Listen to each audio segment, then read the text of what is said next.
Bien et toi? Ça faisait longtemps? Tranquille. Ouais. Les gars, sachez que c'est la deuxième fois qu'on tourne la vidéo. Oui. On a fait 25 minutes et en fait, On voyait juste on voyait juste nos bus. Ouais. Donc là, on va la refaire. Ouais. C'est pas grave. Ça aurait pu être marrant, remarque, comme vidéo. Mais c'était pas une vidéo comique. C'était pas très Ouais, c'était pas très. Puis ça faisait surtout pas pro du tout. Heureusement qu'on a checké. Oui. Sinon, on reste C'était marrant. J'avoue, j'ai rigolé. Ouais. Bon, les gars, on se retrouve aujourd'hui pour enfin parler de la vidéo lourd versus léger. C'est un sujet qui revient tout le temps, c'est normal. Il est revenu tout le temps de mon côté. Je t'ai pas dit, frérot, parce que j'ai déjà fait des vidéos où j'explique que pour faire du muscle, pousser du lourd. Parce que d'autres disaient qu'il faut tempo, machin, léger, nanani, etc. Non. La principale cause de la prise de muscle de l'hypertrophie, c'est quand tu pousses lourd, tu tapes des fils de type 2. Ok. Et mes abonnés, ils sont là, ils m'envoient des messages. H, je comprends rien, tu dis qu'il faut pousser lourd, mais toi, tu pousses léger dans tes vidéos. Ce qui est vrai, tu me vois faire des élévations à 6 kg, je suis en train de crier, machin, nanani. C'est normal, parce que tu connais le dicton du cordonnier mal chaussé. C'est pas parce que je dis un truc, c'est pas parce que toi tu dis un truc, que voilà.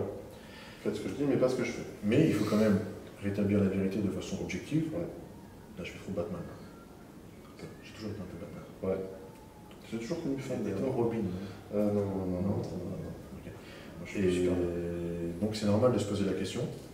Et en fait, on va venir directement à la conclusion. Il n'y a pas de lourd versus léger. C'est les deux marchent en synergie. Tu peux utiliser les deux de telle ou telle façon qu'on va expliquer. Complémentaires. Complémentaires. Mais avant de parler de ça, je te laisse parler de, tu parles très bien de ça, de qu'est-ce que l'hypertrophie musculaire? L'hypertrophie musculaire, c'est le fait de développer ta masse musculaire. Il y a plusieurs moyens de le faire. C'est notre quête à tous, hein. Quand on va en salle, on va faire de la musculation pour développer du muscle. À part certains qui ont des objectifs, différentes préparations physiques et tout ça, mais globalement, notre objectif à tous, c'est développer notre masse musculaire. Il y a grosso modo deux façons principales de le faire. Travailler lourd et travailler léger. Le principe de la vidéo aujourd'hui. Il y a le travail lourd, qu'on appelle aussi travail myofibrillaire. C'est quoi? C'est infliger un maximum de dommages aux fibres musculaires pour que celles-ci, par processus d'adaptation, se reconstruisent plus fortes, plus épaisses, plus puissantes. Ça, c'est option numéro 1, travail lourd. En taille et en nombre. En taille et en nombre. Donc c'est aussi ce qu'on appelle le travail lourd, c'est aussi ce qu'on appelle le travail avec la tension mécanique. Le travail léger, c'est ce qu'on appelle, c'est une terminologie, de travail sarcoplasmique. Le travail léger, ça génère aussi ce qu'on appelle un stress métabolique.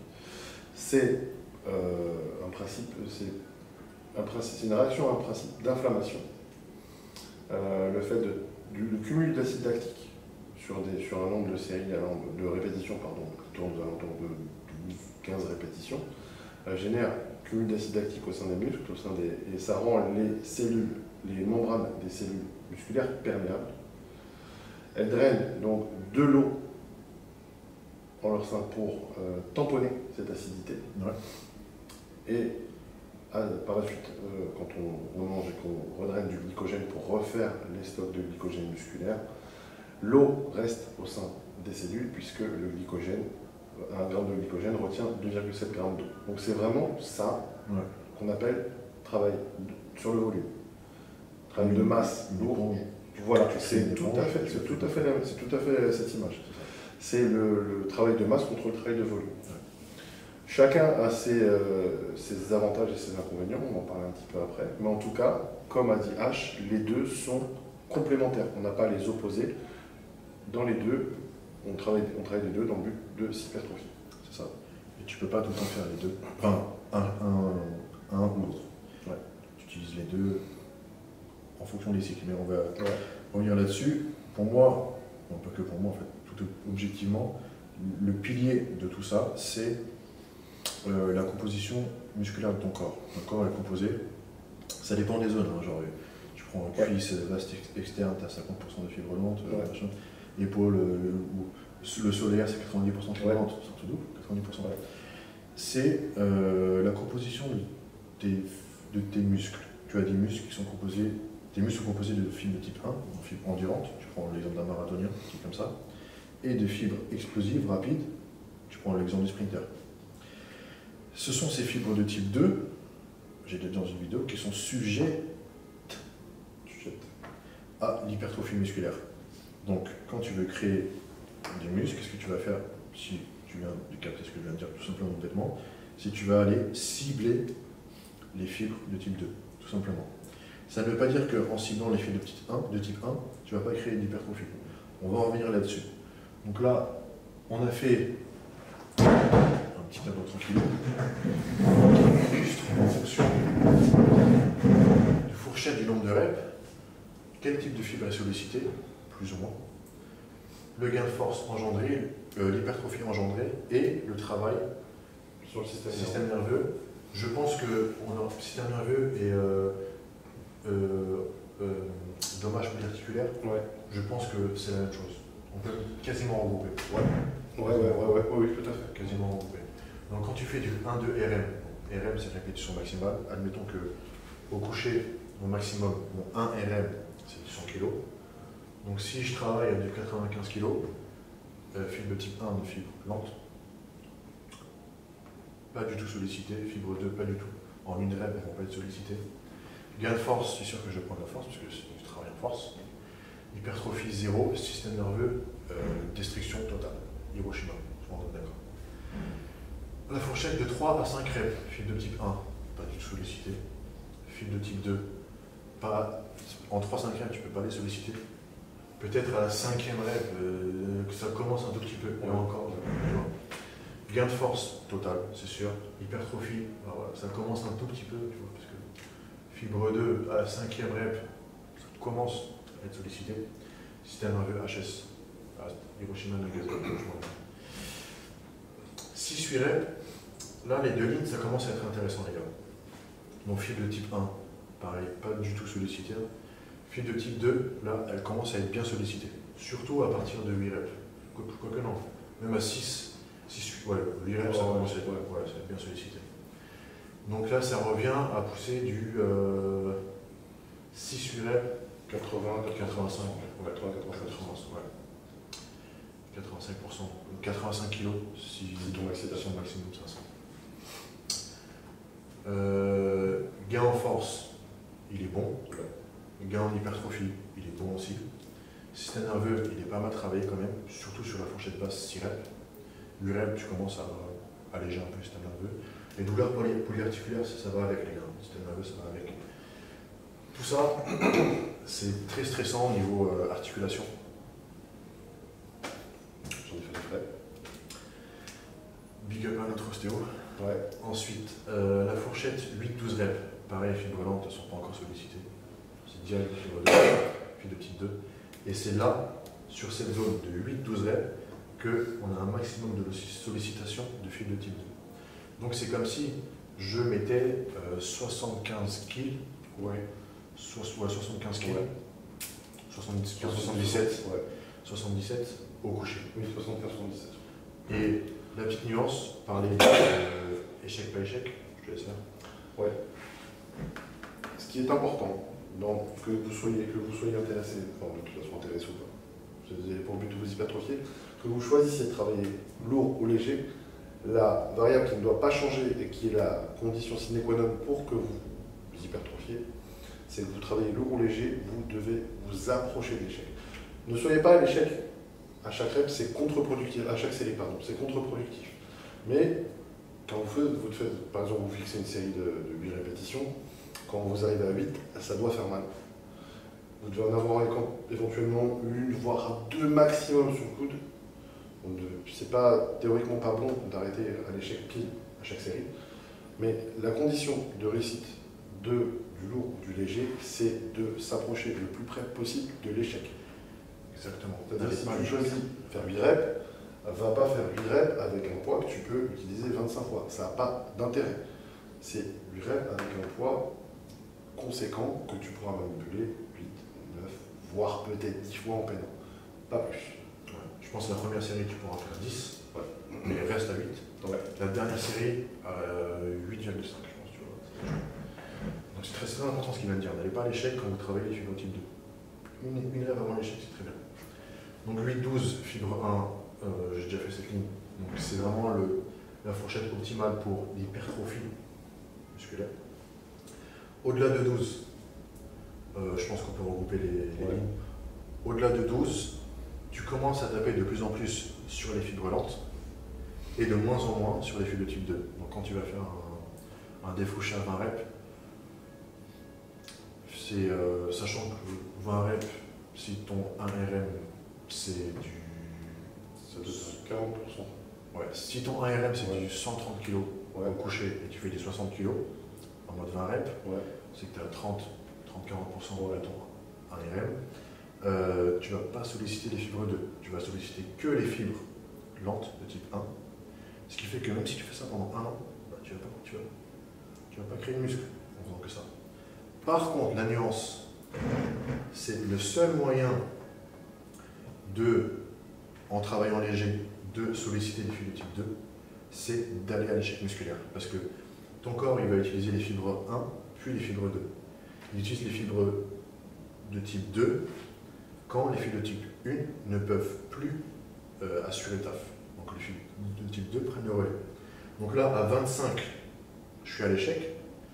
26, bon, je vulgarise, 26, les fibres de type 2 vont prendre le relais et là, tu vas commencer à travailler sur les fibres de type 2 et sur l'hypertrophie. Okay, donc c'est pour ça que tu en as qui te disent qu'en poussant léger, ils arrivent à prendre du muscle. C'est à cause de ça, mais c'est aussi parce que pendant 10 ans, ils ont tout bâti sur du ça. C'est souvent ça. Avant de se blesser. Souvent, ceux qui font ça, c'est mode blessure, mode entretien. C'est ça. Mais puis c'est pas évident de dire je vais faire 25 reps, c'est pas évident de trouver le poids qui va faire que tu arrives à l'échec et de continuer un peu après. C'est pas évident, même psychologiquement, la brûlure est tellement forte. Il y a des gens qui n'aiment pas la brûlure d'entraînement. Donc ça, c'est pas évident à faire, ça requiert quand même pas mal d'expérience. Surtout sur les jambes qui répondent mieux aux séries longues. Ah bah, tu vas sur du squat déjà, niveau cardio, squat, et même tu fais un leg extension, tu arrives à l'échec à 25. C'est chaud. Ça va brûler, tu coupes la respiration. Les élévations latérales aussi, c'est pas mal. C'est pas mal. Donc c'est pour ça qu'après derrière, il y a des techniques drop set, super set, qui te permettent d'arriver à la brûlure sur des poids légers, sans forcément rester sur un exercice monotone, singulier, qui te ferait chier, tu vois. Donc voilà en gros, je pense que ce soir, sur le lourd versus le léger. Pour vraiment revenir là-dessus, j'insiste vraiment. La plupart des gens balèzes que vous voyez, même un corps juste musclé simplement, ils ont tout bâti sur le lourd. Voilà. Après, quand vous les voyez faire du léger, etc., c'est... La plupart du temps, c'est du pump. C'est de l'entretien. Le pump ne crée pas de muscle. C'est impressionnant, c'est sûr. Mais c'est pas en faisant ça. C'est sûr que tu sors de la salle, c'est ça. T'es plein. C'est pas ça qui va te faire créer du muscle. Voilà, tu peux pas contourner la règle. La règle, c'est la règle, c'est que tu pousses lourd. C'est terminé. Voilà, selon ce que je dis, la masse de base que tu construis, c'est quand même très lourd. Parce qu'il faut créer de la masse. Tu vois. Tu peux faire du volume autant que tu veux, mais si tu n'as pas de masse, le volume ne sera pas rempli. Donc c'est pour ça que les deux sont complémentaires. C'est ça.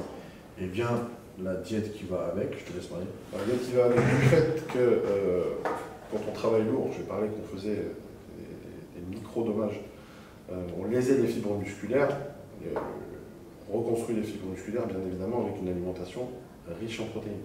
Donc on augmente les apports en protéines quand on s'entraîne en lourd. C'est tout simple. Quand on travaille plus léger, donc j'ai parlé tout à l'heure de ce phénomène inflammatoire et justement de l'intérêt de la réplétion du glycogène pour retenir l'eau. Donc on a un phénomène de surcompensation glycogénique, donc là il faut vraiment augmenter, aux alentours de ces séances-là, il faut vraiment augmenter les apports en glucides. À mémoriser parce que ça a vraiment un gros impact sur votre propension ou pas à vous hypertrophier. Donc à mémoriser ces deux petits détails qui sont très importants en termes de nutrition. Je suis d'accord avec toi. Ouais. Il y a un point que je voulais soulever en priorité que je n'ai pas soulevé, c'est que la plupart de nous tous, vous qui regardez la vidéo, même nous, on n'est pas des bodybuilders, ça veut dire notre métier c'est pas bodybuilder. Si c'est des bodybuilders, tous les jours, ma vie ce serait 6 6-12 reps, lourd, et je fais que ça. Ouais. Parce que j'aurais pas de problème à me dire, je suis KO aujourd'hui, si t'en as vu l'HS, je dois aller au boulot, etc. Non, on a tous un boulot, tu peux pas te permettre de faire de 6-8 reps tous les jours et d'être KO du niveau nerveux. T'as un boulot, t'as une femme, t'as des enfants, tu peux pas te permettre. Donc c'est pour ça que vous nous voyez où il y a beaucoup de termes qui reviennent, drop set, super set, giant set. On contourne le lourd pour arriver à la brûlure sur des poids un peu plus légers. C'est pas non plus du curl à 5 kg. Un peu plus léger pour essayer de créer, certes l'hypertrophie sera moins importante, mais au moins, et on n'est pas KO nerveusement. Ouais, puis c'est bien aussi de drop set, super set et tout ça, parce que c'est quand même des séances qui sont beaucoup moins monotones. Je veux dire ce qui est. Moi, je préfère. Ouais, moi aussi c'est pareil, je fais que ça maintenant. Ouais. Des fois j'aime bien faire du lourd, mais très. Ouais, de temps en temps pour se faire plaisir sur une barre et tout ça. Mais c'est vrai qu'après, ça rentre dans les avantages et inconvénients de chaque travail. Le travail lourd, c'est bien. Il a un gros intérêt notamment, c'est sa propension à développer la force quand même. On a vu, développer la force. Et on sait que si la force ne se développe pas, au bout d'un moment, si tu travailles toujours avec la même charge, on a vu que l'hypertrophie, c'est un processus d'adaptation. Adaptation d'une charge que ton corps a du mal à maîtriser, du mal à pousser. Et les dommages qui sont faits aux fibres musculaires sont tels que par processus d'adaptation, elles se construisent plus fortes, plus puissantes, plus épaisses. Maintenant, il faut que cette stimulation par le poids, il faut qu'elle augmente régulièrement. Parce que quand les fibres musculaires se reconstruisent encore et encore et encore, et qu'elles sont suffisamment puissantes pour affronter une charge, si tu travailles toujours avec cette charge, il n'y a plus de progression possible. Donc il ne faut pas hésiter quand même à travailler lourd de temps en temps. Soit par un travail de 6 reps comme on a vu, soit par l'intégration de cycles de force, donc sur du 3 à 5 reps. C'est ça. Voilà, donc ça c'est le gros avantage du travail lourd. Gros inconvénient, c'est que pratiquer trop longtemps sur du trop long terme, un gros fatigue au niveau du système nerveux. Bien sûr. Puisque le système nerveux, la contraction musculaire, c'est une onde électrique, je ne trouvais plus le mot. Et que plus tu travailles lourd, plus cette impulsion électrique, elle est puissante. Donc au bout d'un moment, le système nerveux est fatigué. Et c'est assez insidieux parce qu'on ne s'en rend pas forcément compte. C'est-à-dire que tu te sens fatigué, tu ne comprends pas pourquoi. Parce que quand on pense fatigue due à l'entraînement, on pense courbature. Pas nécessairement, il faut être attentif à ça aussi. Donc ça c'est un des inconvénients. Et puis sur le long terme, quand même les blessures articulaires, les douleurs articulaires, ça je suis très bien placé malheureusement pour vous en parler parce que je travaille lourd pendant très longtemps. Et ça c'est le gros souci des gens qui travaillent exclusivement lourd. Je ne vais pas donner l'exemple de la personne qui l'a fait au trans en Coleman parce que bon, on ne joue pas dans le même cours, mais indirectement c'est un exemple de quelqu'un qui n'a travaillé que lourd pendant 30 ans. Voilà ce que ça donne. Et à ma petite échelle, je suis pas mal abîmé aussi, je peux vous dire que je regrette aujourd'hui d'avoir fait exclusivement du lourd pendant 5-10 ans. Toi, tu faisais du bon lourd. Oui, je faisais du bon lourd. Qu'est-ce que tu préconises au niveau temps de repos? On va dire sur 6-8 3-5, 6-8, 8-12 3-5, on est en force pure. Donc, on est sur un minimum 3 minutes de repos. 4-5 minutes, même si besoin. D'accord. C'est de la récupération nerveuse. 6-8, on est plus sur 2 à 3 minutes selon le mouvement. Si elle repose squat bien lourde, en 2 minutes, c'est pas forcément évident que tu récupères, donc 2 à 3 minutes. Et quand on est sur des séries plus longues, le temps de repos est raccourci, ça peut descendre aussi bas qu'une minute et 1 minute 30. Ouais, je suis d'accord avec toi. J'ai pas parlé des avantages et inconvénients du travail plus léger. Le seul inconvénient que je dirais, c'est vraiment le fait que la force ne se développe pas. Ça c'est impossible. C'est pas impossible de développer la force. C'est vraiment, et donc on vient de parler de l'intérêt de la force dans le développement musculaire. Donc vraiment le gros désavantage du travail léger, par contre, c'est vrai que d'un point de vue de se préserver sur le long terme, hyper intéressant. C'est sûr. Donc la conclusion c'est manier les deux. Manier les deux, intégrer-les par cycle, soit par cycle au sein de votre planification. 4 semaines lourds, 6 semaines légers, 4 semaines lourds. N'enchaînez pas forcément 2 cycles lourds à suivre, c'est-à-dire un cycle 6-8 et après un cycle de force 3-5, c'est pas c'est votre KO. Et n'hésitez pas non plus à intégrer dans vos séances légères des techniques d'intensification, du drop set, la série géante et tout ça. C'est très très intéressant. Je pense qu'on a fait le tour, on va essayer de pas On a faire fait le tour. plus long que ça. Ouais. Si on a oublié des choses, si c'était pas clair, n'hésitez pas à mettre en Encore s'il y a commentaire. des questions, mettez en commentaire. On vous remercie encore d'avoir regardé cette vidéo. J'espère que ça vous a plu. J'espère aussi. Bah, en tout cas, c'est un sujet qui m'intéressait beaucoup. Il revient beaucoup. Ouais. À juste titre. Ouais, non, mais c'est tous super les deux. intéressant comme sujet. À juste titre. Ouais, ouais, ça va. Pas comme beaucoup de sujets d'ailleurs. Je pense que nous-mêmes, on s'est posé cette question avant. Ouais. C'est normal. Ouais. Il faut de l'expérience pour y répondre. Ouais, puis il faut l'avoir vécu. Ouais, faut l'expérience. En tout cas, les gars, il n'y a pas que le lourd. Pas que le- Ça, c'est sûr. Et le pump, c'est pas de muscle. Oublie. Sauf si t'es. Sauf si déjà. Prenez soin de vous, les gars. Merci à tous.